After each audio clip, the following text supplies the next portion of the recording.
Welcome home, brave heroes. I'm Ash, this is Ash Quest, and today I want to talk about the updates to the Fire and Ice Miniatures Adventure Game campaign on Kickstarter. The campaign was, of course, funded. Its $50,000 USD goal has been met and slowly blown past.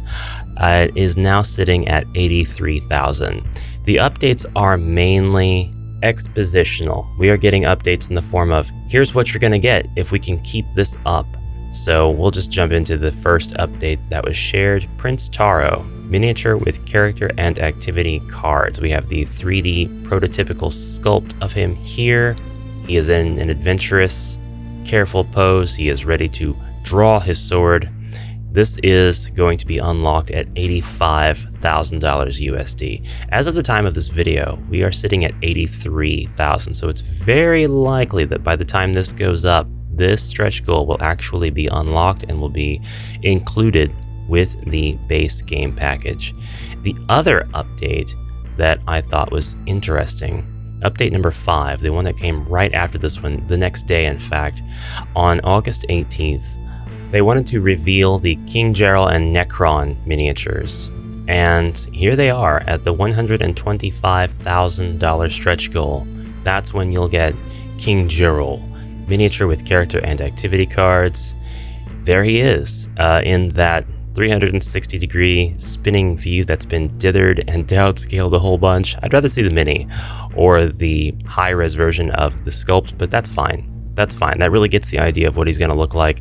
I'm sure the miniature will be very, very close to that, very faithful to that sculpt. Now, Lord Necron, $150,000. That's the stretch goal here, nearly twice what has been funded so far for what I would feel to be one of the most seminal characters, one of the most necessary to include with the base game as it stands. Those are the updates. So that's about it. I would like to talk a little bit about this campaign.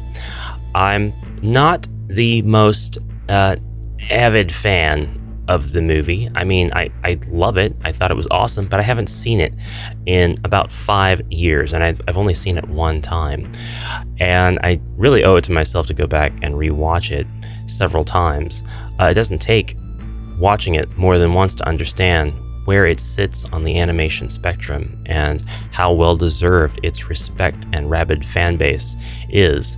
But I definitely think this is not a $150,000 stretch goal in terms of a campaign that is on Kickstarter. This needed to be with the base game without any additional goals. That's my opinion. I do realize, don't get me wrong, I'm not naive. Stretch goals exist for a reason. They're to get people hyped, get people excited for sharing. You're going to have made your pledge if you're interested in this, but this will incentivize you to get the word out more and basically act as a mouthpiece to help spread the awareness of this project existing. I get all of that, and that's what I would like to do here with videos like this.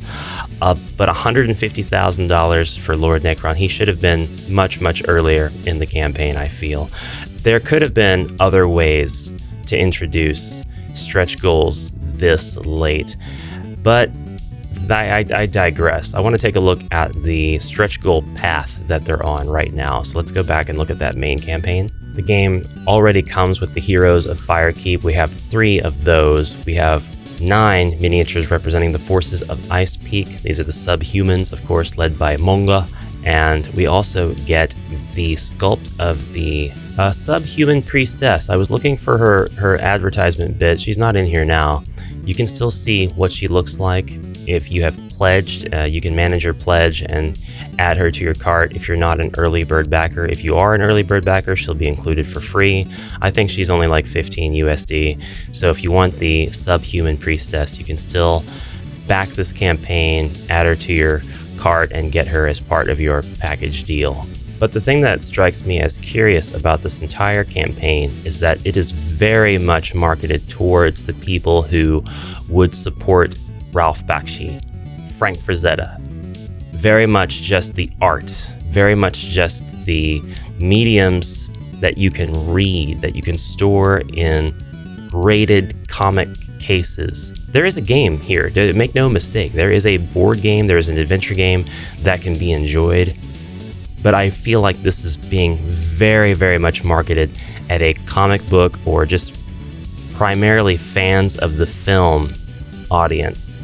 They could not have picked a worse picture of manga. They could not have picked a worse frame of manga here. It's just Tigra's legs swung over his shoulder. It's not... There's nothing wrong with Tigra's legs, but I mean, this is supposed to be Monga's time in the sun. This is his spotlight. But what I'm basically saying is I don't think this is really being marketed towards people who actually play board games. And that's a shame because it seems like there's a big disconnect between the campaign and how it presents itself and the actual nature of what the product is. Somebody went out of their way to find someone who could write a rule book for the adventure portion of the game and a rules light RPG. That's not a small thing. That's not a small task. And neither one of those are together. They are monumental, but I'm not seeing anything about that.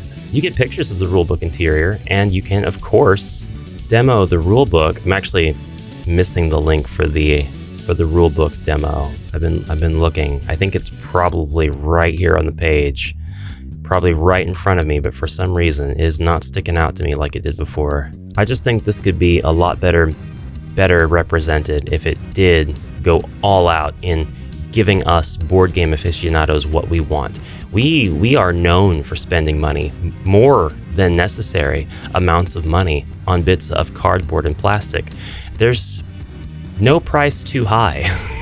But there's a huge focus on the comics and the collectability of art with this campaign. And perhaps that really is the target audience. Perhaps this is more supposed to be a campaign that offers you a board game, even though you're not a board game player, but you do love Fire and Ice. And whatever else you've been doing in your life, you have been collecting the Fire and Ice comic books and art pieces and cards. They seem like strange statements for me to make. It just doesn't feel like a miniatures game campaign, even though that is front and center once being represented here. It is surrounded by the comics and the art, and that is all that's really being talked about.